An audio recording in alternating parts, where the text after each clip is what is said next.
Comunicando.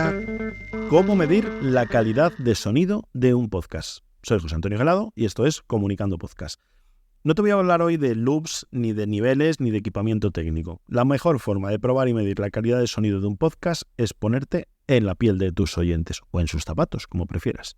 Pero antes quiero comentarte un nuevo proyecto. Es el estreno de Tecnología en 5 minutos, que es un podcast que presento y dirijo para Interés General Podcast y que supone el desembarco de la productora argentina especializada en micropodcast en Europa y concretamente en España.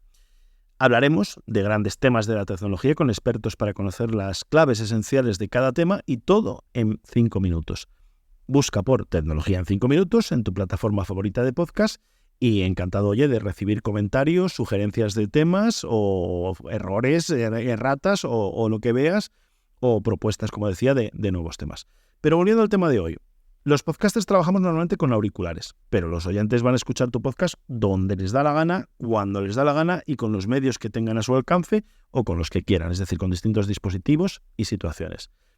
Y esa es precisamente la baza del podcast, que puedes escucharlo mientras haces la compra, en el tren o mientras estás en el gimnasio. Los datos de Nielsen dicen que en torno al 40%, probablemente ya sea más porque es de hace unos años, de los oyentes escuchan podcast mientras están moviéndose, desplazándose para ir al trabajo o viajando.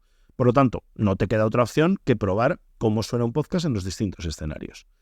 La más habitual, la que solemos hacer, pues es con cascos en un ambiente tranquilo, relajado, es decir, en tu estudio donde estás, pues cuando has terminado de hacer el podcast, cuando has terminado de grabar, montar, editar, producir, tal, lo tienes ya listo para subir, ¿no?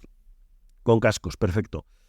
Esa es la situación ideal, un ambiente tranquilo y donde puedes apreciar realmente pues, la calidad del sonido. ¿Pero qué hay que probar también? Con altavoces, con los monitores que tengas en tu estudio o con el equipo de música o lo que sea, es decir, con unos altavoces para ver, porque ya verás también que la percepción es distinta del sonido. Hasta aquí los escenarios mínimos recomendados, yo diría, para todos los episodios de un podcast.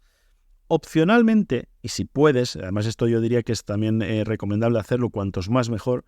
No todos, no hace falta con todos los episodios, pero sí por lo menos probar con cascos en un ambiente ruidoso. ¿Por qué? Porque es una forma también de detectar si esa frase, ese momento, esa intervención o esa persona que está participando en una tertulia, en una entrevista o lo que sea, pues a lo mejor se pierde la pregunta, el tono baja o hace alguna inflexión, ¿no?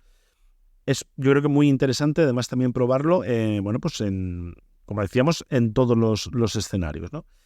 ¿Con el móvil en la calle? Pues sí, también con el móvil en la calle, porque hay mucha gente que lo escucha, pues eso, un smartphone sin auriculares, a lo mejor digamos que sería retransmitirlo para todo el mundo, pero que es también un escenario, bueno, es seguro, un escenario muy exigente y una prueba de fuego para el audio porque, bueno, lo estás poniendo realmente en las condiciones más difíciles, ¿no? Con un altavoz que no es muy bueno, normalmente el de los altavoces de los smartphones, ¿no?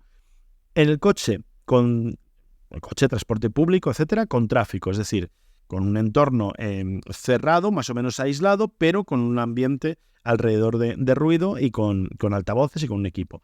Sería el último escenario para detectar también, pues si se puede seguir, como decíamos, el hilo del podcast y las intervenciones y demás. Es decir, para poner un poco a prueba todos los condimentos que forman la receta de un podcast. Que probablemente ya hacías esto, es decir, que a lo mejor no te estamos diciendo nada nuevo y no te sorprende mucho, pero yo creo que es muy, muy recomendable el hacerlo porque te permite, como decíamos, el ponerte en la piel del oyente, es decir, el saber cómo va a ser recibido ese podcast y sobre todo detectar cosas que, por lo menos a mí me pasa, que te da mucha rabia cuando alguien te dice, bueno, pues iba el otro día por la tal y con no sé qué entrevista pues se oía muy bajo, ¿no? O se oía bien pero no se entendía muy bien o no se sabía muy bien a qué os referíais o un corte o un momento que pones otra parte del sonido. En resumen, escúchalo en todos los escenarios posibles y no siempre en las mejores condiciones, porque como decíamos, el podcast se escucha donde quiere y como quieren los oyentes. Hasta aquí el programa de hoy. Como decía, encantado de recibir comentarios y sugerencias para este podcast y, hombre, pues si tienes un huequito, pues yo le daría una oportunidad a ese, y si te interesa, claro, el tema de tecnología en 5 minutos. Un saludo de José Antonio Gelado. Adiós.